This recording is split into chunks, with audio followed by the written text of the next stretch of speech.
Di tengah gulirannya Perang Salib kelima, dua orang yang tak terduga, seorang biarawan muda dari Italia dan seorang sultan Mesir yang bijak, bertemu melintasi garis maut. Mereka datang dari keyakinan berbeda. Namun satu hal menyatukan mereka: kemanusiaan. Film ini, The Sultan and the Saint, membawa kita memasuki ruang di mana pedang berhenti dan dialog bermula. Mari kita telusuri kisah yang jarang terungkap ini.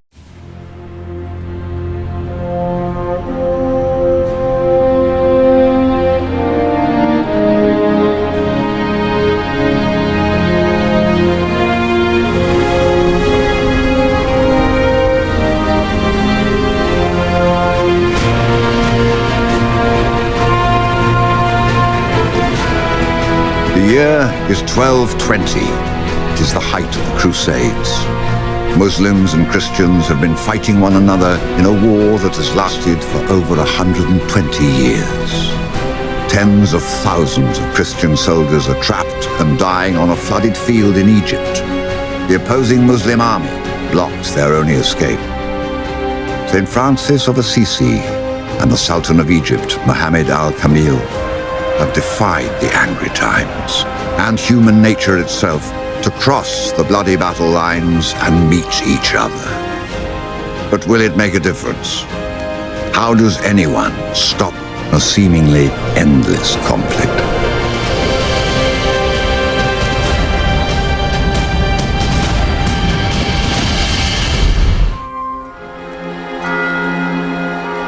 Beset by revolts and numerous assassination attempts, the beleaguered ruler of the Eastern Christian Empire of Byzantium makes a reluctant appeal. He asks the rival Pope of the Catholic Church in Rome for mercenaries. He wants an outside army in his pay, palace guards he can trust, and soldiers to fight off Muslim invaders on his borders. The Pope seizes the opportunity to assert Rome's power and perhaps reunite the two churches under it. He doesn't send the emperor the mercenaries he wants. Instead, he sends his own army to fight the Muslims. If it succeeds, Rome will dominate the region. The Eastern Church will never rival it again. The Pope calls for a crusade to recapture Jerusalem after 5 centuries of Muslim rule. Most people who answer the Pope's call are not killers. Many are peasants who've never fought before. We know that from some developmental psychology that children have this tendency towards empathy towards others, that they have a tendency to behave altruistically towards others, that they have kind of the underpinnings of morality and justice, and all of these things help a society remain together. If you have all of these psychological tendencies that are preventing you from harming others, how do you motivate people to fight against other humans? One of the most common ways is through dehumanization. Your brethren who live in the East are in urgent need of your help. Carry aid promptly to those Christians and destroy that vile race from the lands of our friends. Those who refuse to pay him the servant's service that they owe him will justly deserve to suffer a sentence of damnation.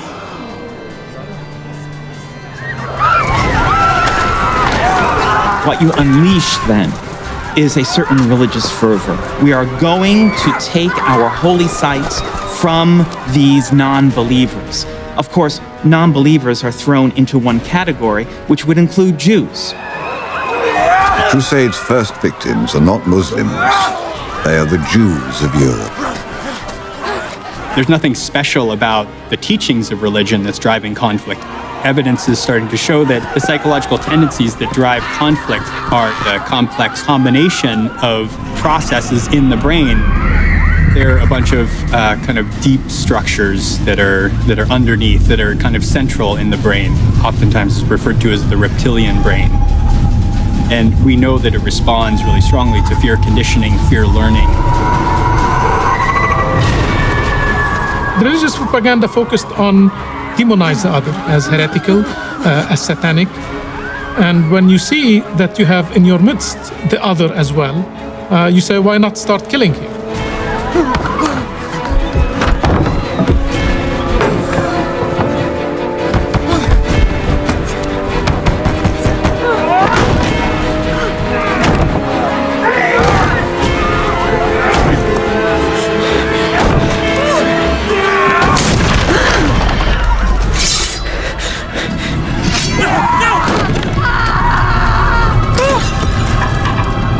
Contemporaries were very puzzled as to why some of the Crusaders attacked the Jewish communities.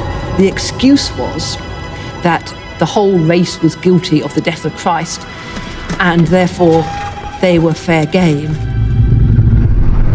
This kind of moral disengagement from harming others through dehumanization seems to be a major route through which you can get one group of humans to actually harm and kill another group of humans. Those who would follow Christ to the crown, let them also follow him to battle! You have a situation where you have a lot of fear activated, so the subcortical structures are kind of going off the hook. It's very strong. It has a powerful effect on our behaviors and can flip immediately. So as the Crusaders make their way across Europe, they're not distinguishing between the Muslims who have captured the holy sites in Palestine and the Jews who lived amongst them in Europe. So all quote-unquote non-believers, including schismatic Christians, are the targets. When the Crusaders come into Jerusalem, Christians are killed along with Jews and Muslims. No one is distinguished from the other. As far as they were concerned, they were all wearing strange clothes, people of a strange culture, so they must all be our enemies. The cries of battle fade. Silence descends on the conquered city. But it is not the end of violence. It is only the beginning. Christians and Muslims battle back and forth over Jerusalem for almost 90 years. In 1187, troops commanded by the famous Muslim leader Saladin retake the city. Jerusalem is no longer under Christian control. In the glow of this victory, Saladin's young nephew prepares to be a leader himself one day. His name is Muhammad Al-Kamil. More than Jerusalem will be at stake when he becomes Sultan. The very future of Islam will be in his hands. Even as a child, Al-Kamil stands out. He loved philosophy, mathematics, learning, and of course studying his own faith. Typically, a traditional Islamic education would begin with memorization of the Quran. And the Quran, as Muslims believe it, is the eternal, uncreated word of God. A childhood filled with so many expectations can be lonely. Al-Kamil's mother eases the demands. The Quran speaks to religious communities other than the community of Muhammad. The Quran speaks to Jews and Christians who are children of Abraham, who share the faith in the one God. No compulsion? No compulsion is to be on them. We have significant theological and practical differences, but we harness those differences to compete with one another, not in animosity, but towards the common good of all. He grew up with a great love of learning. It was certainly part of the royal court for him to be trained to be the leader of Egypt.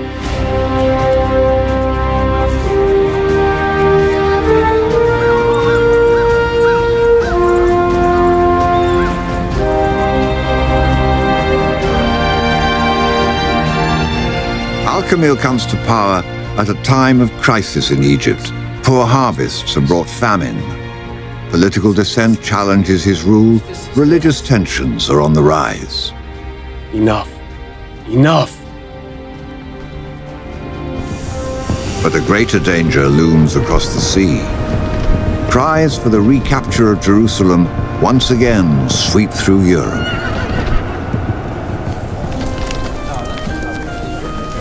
In the markets and streets and taverns, a romanticized view of war takes hold. Many dream about the glories of battle and are eager for the coming conflict. One of them is a young man named Francis from a small Italian town called Assisi. As a young man, Francis is what we might call a bon vivant, a man around town. His social activities are hanging out with his friends, probably going around Assisi, making a little bit of trouble. Drinks for everyone! Although he was a member of the middle class, and his father being the merchant, Francis also had pretensions of the class above him, the aristocracy, the nobility. He liked to dress in fine clothing. He liked the panoply of being a knight, the armor, the weaponry. He was like a knight wannabe. Petty wars between Italian city-states were common. When one erupts between Assisi and a neighboring city, Francis eagerly joins.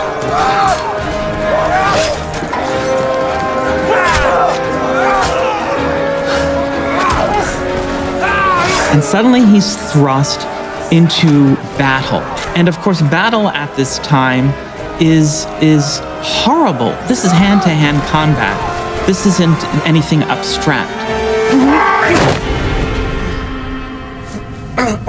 Since Francis is from a wealthy family, he's taken prisoner and held for ransom. He languished until his father could ransom him from captivity, but it took a year.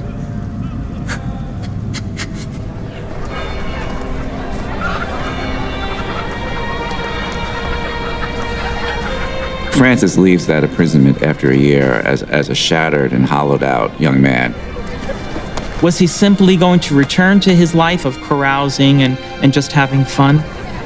How are you?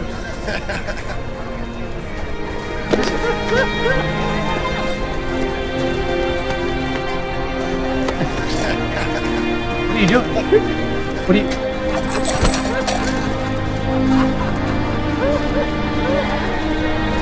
What was his life to be about? What was he being called to?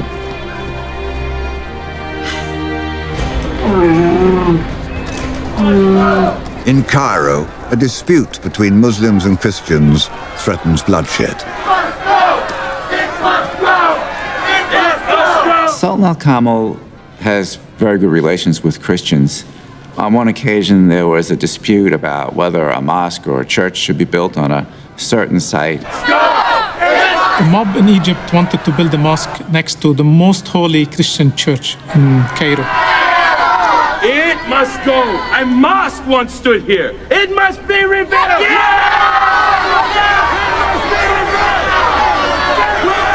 No mosque was ever here.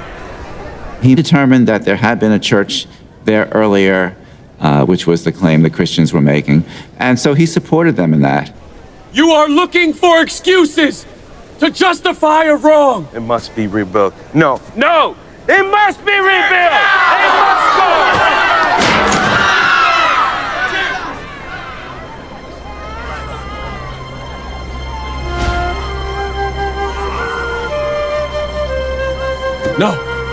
No. When the mobs were throwing stones at him, he didn't react violently. He didn't ask his bodyguards to go and kill them. God created us separate nations so that we could learn from one another and become better in what we are. Not harm one another. Become less.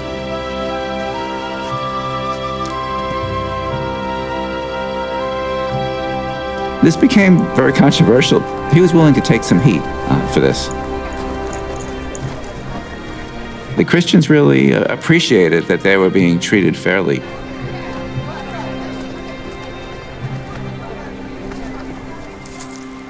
Francis spends a number of months, perhaps even a year, wandering in the countryside. One day he comes to the profound insight of his life, which will be the foundation for the rest of his life and his spirituality and of his own order.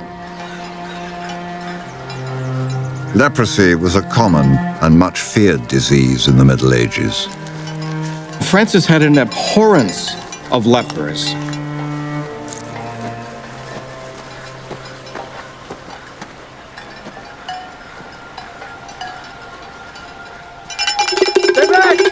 they would have to make some kind of noise with a bell or a clapper when someone was approaching.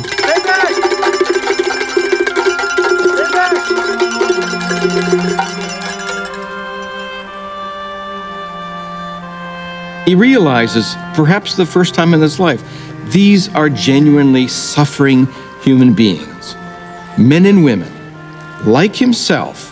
This then becomes the foundational insight.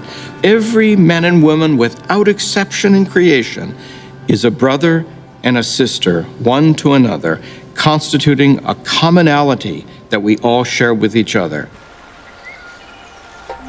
Pada awal abad ke-13, Eropa dan Timur Tengah terjerat konflik panjang. Post-Dawn Raja-Raja Barat mengobarkan gelombang pasukan salib. Pada waktu yang sama di Mesir, Sultan Al-Kamil memimpin dengan keyakinan Islam yang moderat dan terbuka terhadap ilmu. Di Italia, Saint Francis of Assisi yang muda justru memilih jalan sederhana, menghindari kekerasan, dan menelusuri makna iman yang lebih dalam. Ketika ia tertangkap dalam perang, sebuah transformasi terjadi.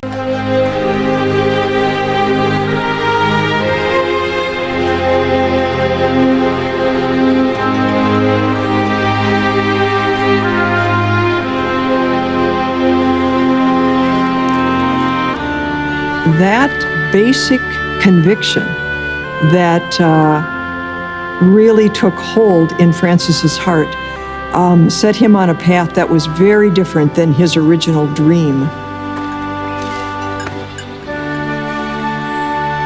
Francis adopts this life of voluntary poverty and penance and preaching a message of peace.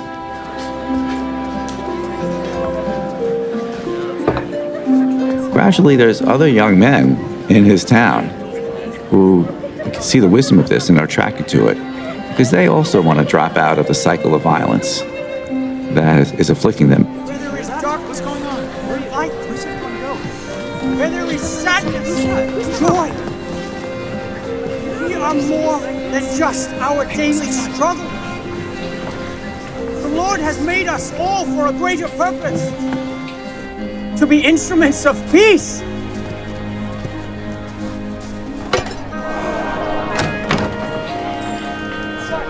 Where there is doubt, faith, it is in giving that we receive. It is in pardoning that we are pardoned. It is in dying that we are born to eternal life.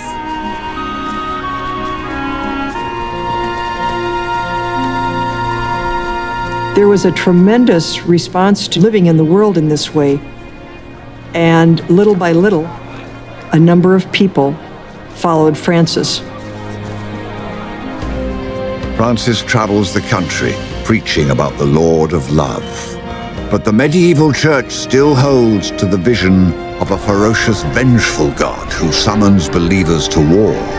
A new pope, Pope Innocent III, calls for another crusade. Every day, during the celebration of Mass, when the time has come, before the kiss of peace, the priest should say to their flocks, God, we humbly beseech thee, to snatch this land from our enemy!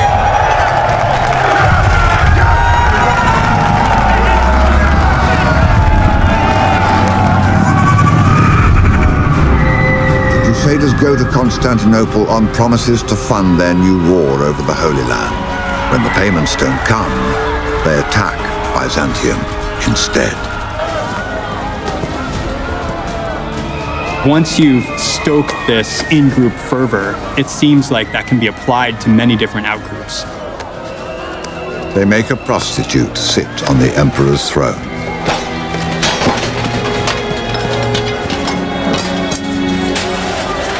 They tried to sell this whole idea to the Pope by saying, oh, now we hold Constantinople, we've also restored it to the true Holy Catholic faith. Those fools! The Pope wasn't really buying this, but he had to make the best of a bad job. Pope Innocent III explicitly banned attacks on Christian communities. But with Constantinople in ruins, he decides to assert Rome's authority. He dispatches a trusted cardinal named Pelagius to take control.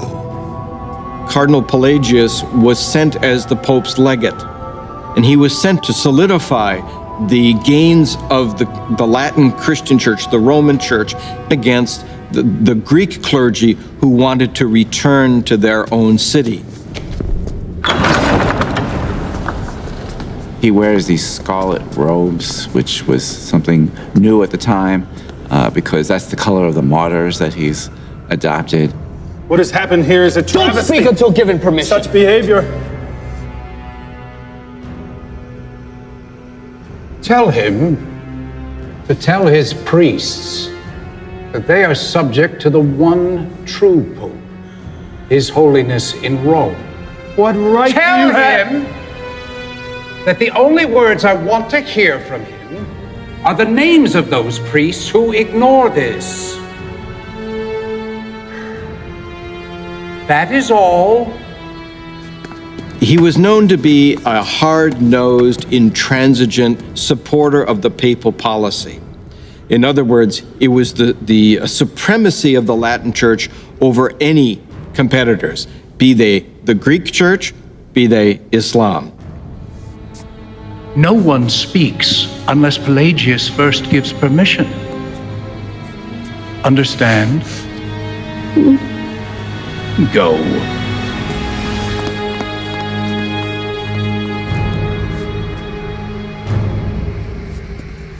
After the sacking of Constantinople, Pope Innocent III vows that the next crusade will be under strict papal control. He sends an order to the priests throughout Europe to recruit a new army. One of the most successful preachers was a German priest named Oliver of Paderborn. He was a cleric. He was involved in preaching the crusade, a very intelligent man, very pious man. He was also technically minded because he designed some of the war machines used during the crusade. A strategic decision was made by the Christian leadership to attack Egypt. If we could control that trade route, we would be rich people. If the Crusaders conquer Egypt, they can easily take Jerusalem. And if powerful Egypt falls, the Muslim Middle East will likely fall with it. Only one thing stands in their way, a fortress city called Damietta, at the mouth of the Nile. The Crusaders could not sail through the Nile unless they took the town. So if you were to control Damietta, you almost control Egypt.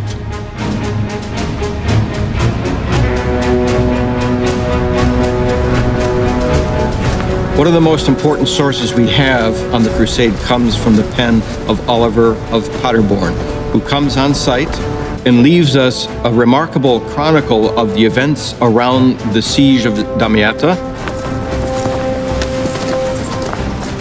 The capture of hostile land was achieved without any loss of blood. Upon coming to shore, a few Egyptians approached, but a Frisian struck one dead with an iron spear, and the rest fled in terror.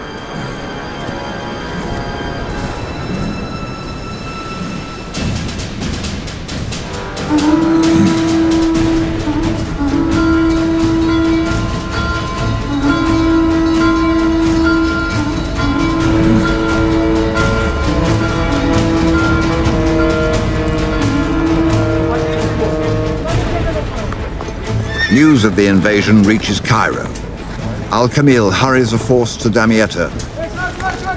Vastly outnumbered, Al-Kamil's soldiers can only dig in and defend the perimeter. What's the report? Sire, more of their reinforcements came today, bringing more siege weapons. Damietta's walls are strong, but they've never been tested against such fearsome weapons before. They launched another assault. He's in a rather precarious position. We know that he even faced the danger of a coup from within. You can clearly see in his attempts to come to terms with the Crusaders, a ruler who is very concerned with the damage that the crusading campaign is having on Egypt. And the reality is he needs to come to some kind of deal, otherwise he's going to face destruction.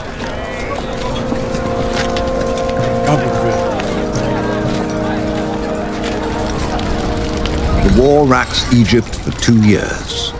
During this time, Francis is preaching the gospel and growing his movement across Europe. Now he wants to bring his message of peace to the Crusade. He travels to Damietta with another friar named Illuminato. Francis tells us that he clearly heard God asking him to be a peacemaker in this world, a peacemaker in the manner of Jesus Christ. Francis realized that the message he was given to promote peace in the world necessitated him going to the Muslims. He wants to reach out to these people who were supposed to be the great enemies of Christendom. I just have to say, Francis thought big.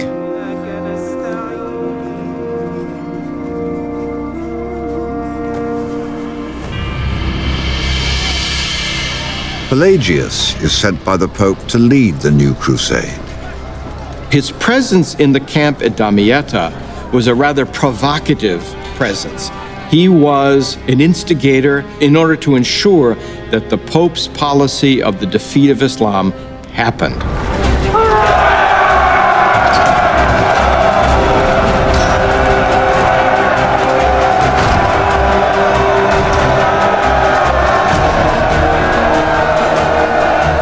Soon after arriving, Francis faces his first test. Pelagius calls for a new assault on Damietta. Francis decides that he's going to speak out against this battle. He feels he's called to do this. And he goes out and, according to one of the Franciscan chronicles, begins to denounce the battle and to urge that the soldiers not fight.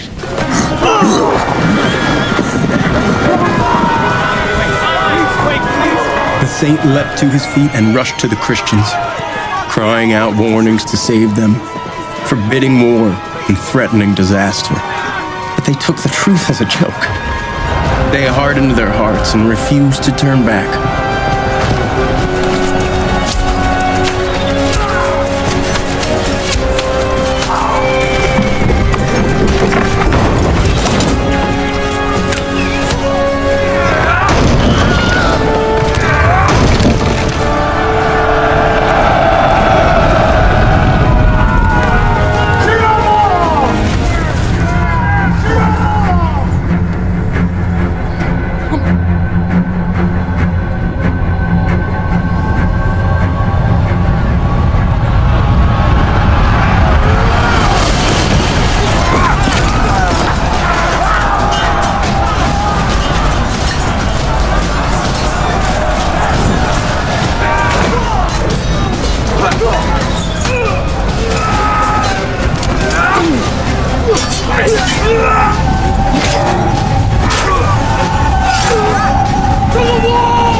It was a terrible day for the Christian army. Thousands of people were killed. Very important people were captured. It was a total disaster.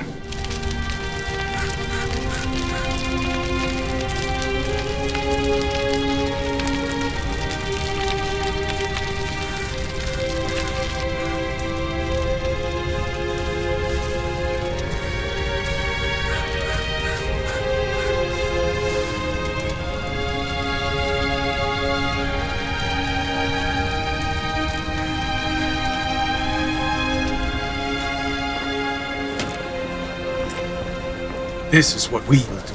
Following his victory, Al-Kamil proposes a treaty to end the war. Terms for a treaty. Treaty? Not all his generals agree. It offers the Pope control over the Christian holy places. And why give them anything? Let's punish them. And how many more of our men will die if we do? What about the people of Damietta? Starving to death. Cannot wait. Let's give the Pope what he wants and send his army home. Al-Kamil hurries a messenger to the Crusader camp with his peace offer. Did that messenger look like the devil? Because this so-called treaty is surely the devil's work. John of Brienne, the acknowledged leader of the Crusade, is the commander of the army in name only. The real authority is with Pelagius. But we will be weak no longer. The Sultan gives us control over our holy places. Isn't that what we want? It isn't what we want. It isn't what we want at all. We can finish this once and for all, here, now. Yes, we can finish it. But put away the swords and bring the gospel of Christ to them. Only then will there be peace. Who is this friar who speaks without permission? I am Brother Francis. Francis finally reveals his plan. He hopes to end the crusade by preaching the gospel and converting the Muslim army. So, young friar, you want to preach to them? Don't you think that they'll kill you on sight? And what difference would it make anyway to preach to a handful of their soldiers? I intend to preach to the Sultan. Oh, no, you're being ridiculous! If the Sultan is not the devil himself, he is surely the devil's servant. He'll cut your tongue out after just one word and likely nail it to your forehead. No, I'm sorry.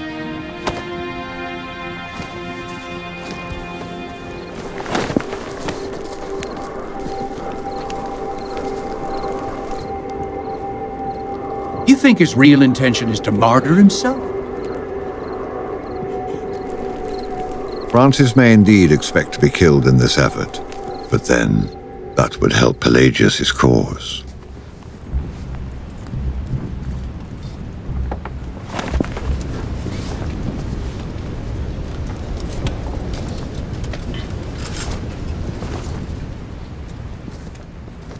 I sent for you to tell you that I've changed my mind.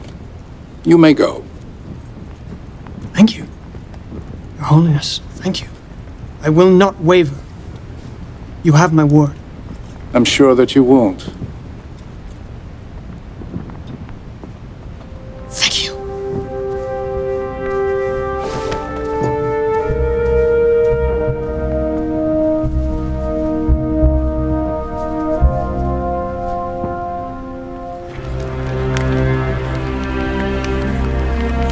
Francis and Illuminato cross the corpse-strewn battlefield. Wait, please! Please! Wait, we're ambassadors! We come in peace! We come in peace! Please! The startled guards almost kill them. Francis shouts that he's an ambassador of Christ. Speak to the Sultan!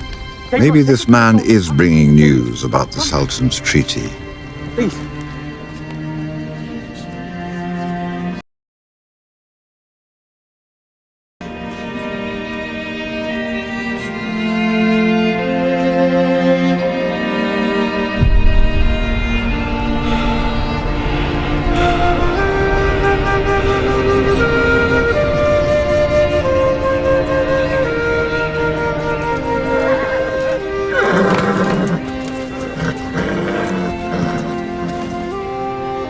Who is this?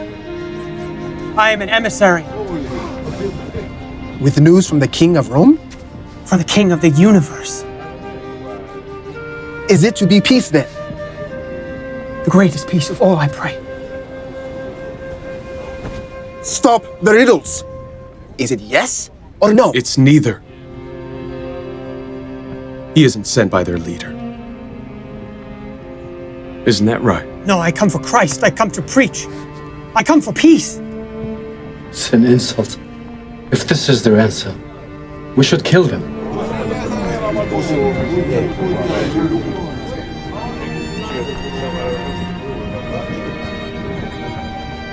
Come. Sit with me. Bring them some food.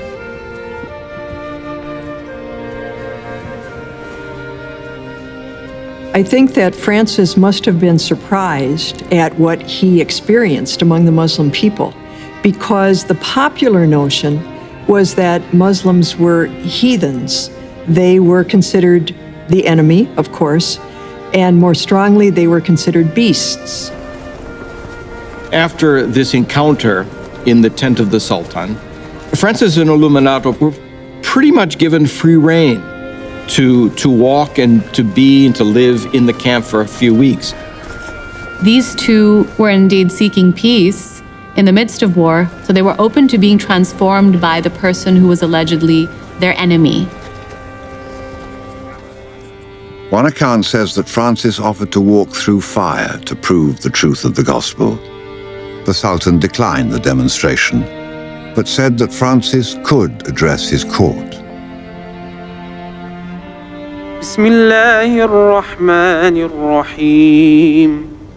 Francis would have heard the call to prayer 5 times a day. I believe in watching Muslims pray, men and women, 5 times daily, that it really struck Francis unexpectedly. I don't think he was expecting to see this, to know this, but I think it profoundly moved him. مالك يوم الدين إياك نعبد وإياك نستعين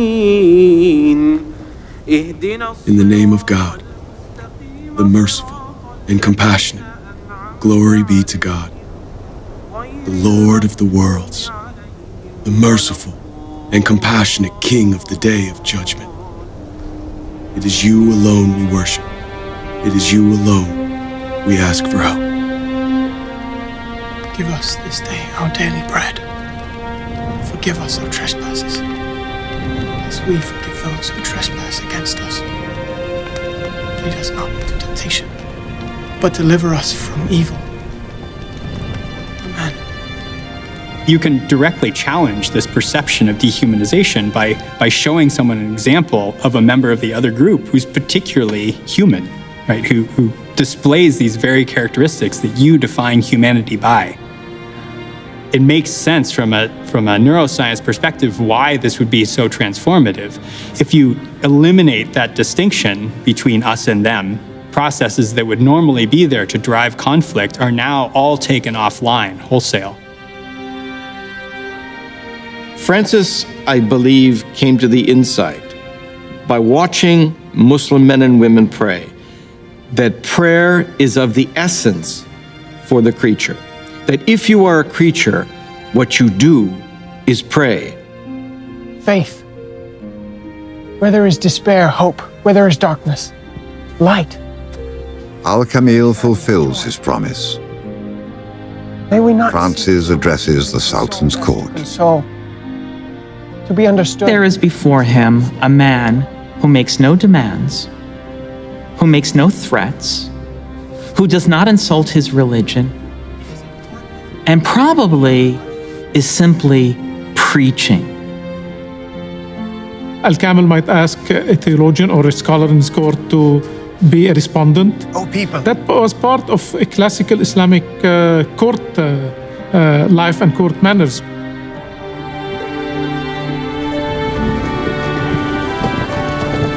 The respect they had for each other spoke volumes to Francis that this indeed was not an enemy.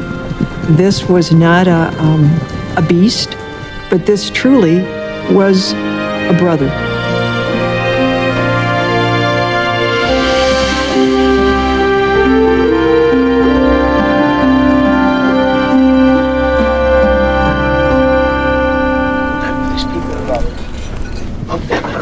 We believe. The Sultan welcomed us to his camp. I am so pleased that my prayers were answered and that God protected you from these wretched infidels. It is indeed a miracle. But I have even greater news to report. Reinforcements will be arriving in the morning. And our spies tell us that sickness and starvation have set in behind the city walls. It won't be long now. If you give up the rhetoric of hate, then why continue a war? And the point was that the church at the time had a vested interest in keeping the war going. They wanted Jerusalem, they wanted Egypt, that much was apparent. Pelagius rejects Al-Kamil's peace offer. The war will go on until Egypt is theirs. Sire, they launched another assault on Damietta. Sire! Assemble the men. I'll lead them.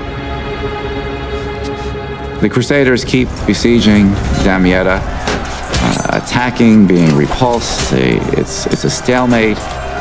But little by little, the siege of Damietta is taking its toll on the people inside.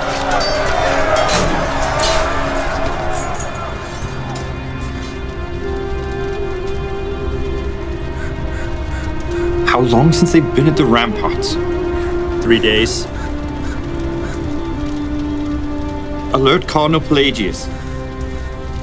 There were 80,000 people at the start of this war, and almost all of them die from disease and starvation. And so, in the end, a party of Christian troops, Crusader troops, goes, and they just kind of go up and enter the city.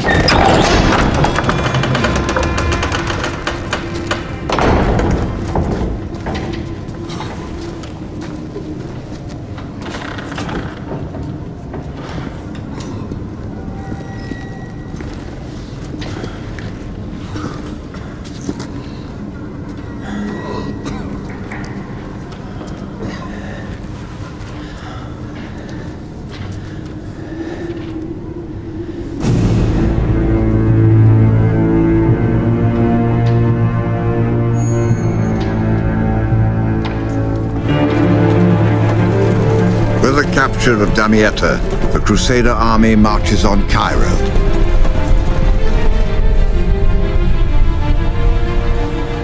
Al-Kamil must retreat. The panicked population flees the countryside. All is lost.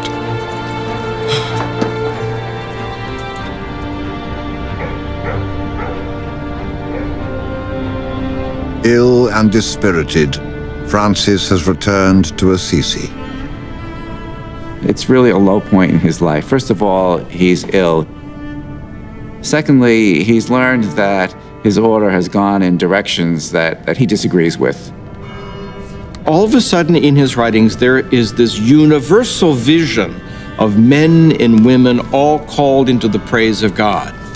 I think that it is profoundly rooted in what he observed first in Damietta among Muslim men and women. And then this insight gets translated into his own writing to all Christian men and women. He writes a letter which we call the Letter to All the Faithful, in which he urges every man and woman in the world to pray. In another letter, he writes, perhaps a herald could go through the town announcing time for prayer. He says that you must make Christians stop every day and pray together wherever they are. The biggest indication that Francis was changed by his encounter with Sultan Al-Kamil is that he rewrote the rule of his order, its code of conduct, its constitution, really, to say to his friars that you can go and live in peace among Muslims. You could not have a saintly figure who is willing to see the goodness in non-Christians. Guard. Pelagius is within a few days' march of Cairo. His only thought now is to defeat Al-Kamil and take Egypt.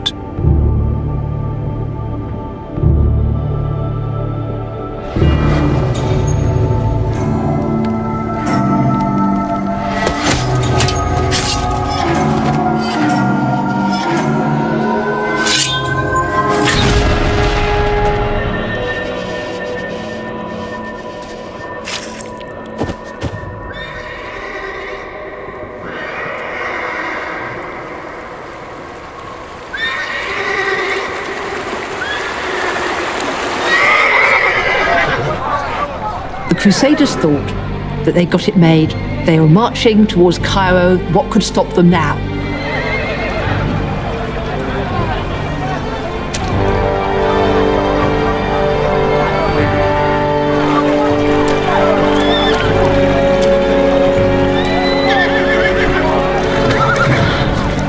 The answer is the Nile.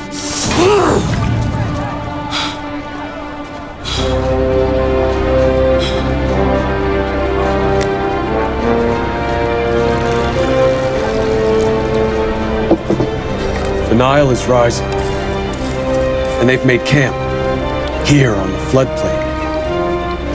The Crusader army does penetrate deeper into Egypt, but doesn't know the terrain, doesn't understand these networks of canals that they have, and this river, this ancient river, which can be raised and lowered. Al-Kamil ordered the sluice gates open and he flooded the country. They go to sleep one night and ready for battle, and the next day, they're flooded. They're in mud up to their waists. Your Holiness, we are defeated.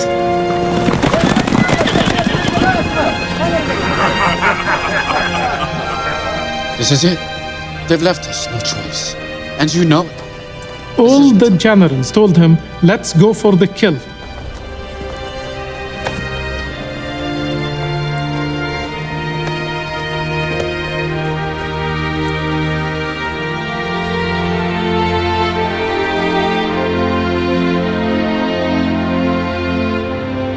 The encounter of Francis with the Sultan Malik al-Kamil is probably best portrayed as an encounter of faith.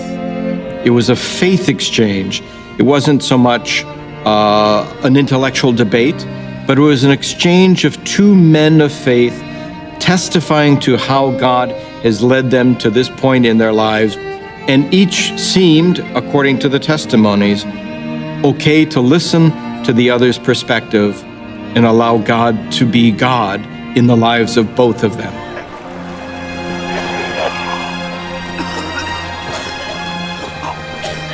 Surrounded by the floodwaters, they must have been going down like flies with plague and all the problems that you have when I've got a large army camped out on flooded ground. They can't fight. They're surrounded. The Muslim army could kill them all at will. He realized that the Crusaders are now in a very dire situation. They had starvations in their camp. They are surrounded by mud. They can't escape. So he orders 50,000 loaves of bread sent to them every day and 1,100 bushels of barley for the animals.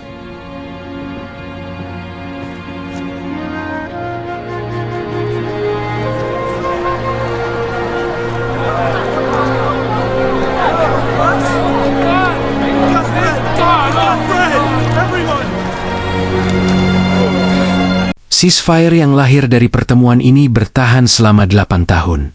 Bukti bahwa dialog bisa meredam konflik nyata. Untuk kita di abad ke-21, Ketika Islam Kristen sering diringkas dalam stereotip, kisah ini menjadi cahaya bahwa pemahaman, bukan pemaksaan, membawa perubahan. Dari Mesir ke Indonesia, dari masa lalu ke masa depan, nilai toleransi dan kemanusiaan tetap relevan.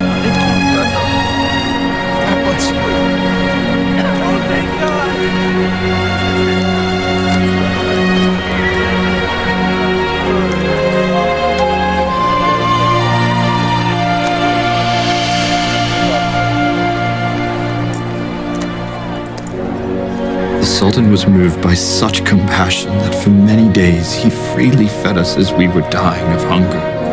Who can doubt that such kindness, mildness, and mercy proceeded from God?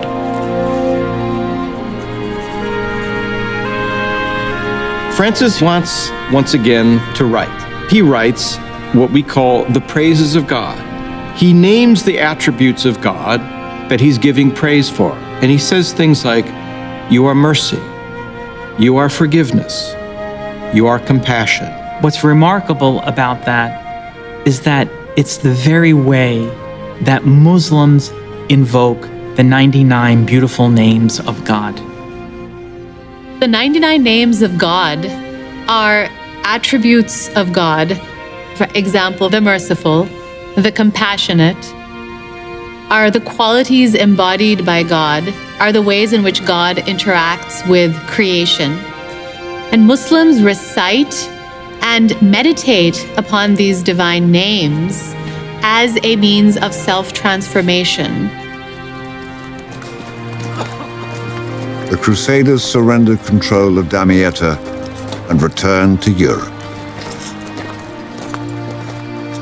Pelagius's dream of conquering Egypt was over. A few years later, he lost another war against the Christian king who refused to send troops to the crusade. Shortly after that final defeat, Pelagius died. Oliver of Paderborn returned to Germany, never again taking up the trade of war. John of Brienne gave his wealth to the Franciscan order. He was buried wearing the simple robes of a friar. Al-Kamil's act of humanity marked the beginning of the end of the terrible period of conflict known as the Crusades. People are less anxious to sign up for crusading. They were no longer convinced that Islam was the implacable enemy of Christendom. Another reason being the emphasis on the God that Christ preached, the loving God, the God who forgives, becomes much more important. You are love. You are charity. You are our hope. Francis died 7 years after Damietta. 2 years later, the church declared him a saint. Loving. The guide to the right path. The all-forgiving. The merciful. The compassionate. Al-Kamil ruled for 20 more years. His reign was marked by fairness towards the Christians of Egypt. He buried his mother in the mausoleum of a famous Muslim scholar he studied as a boy. Bloodshed and war didn't end with the Sultan and Saint Francis. Angry, dehumanizing words spark violence today as before. Transcending differences. The road to peace runs through the common humanity that we all share.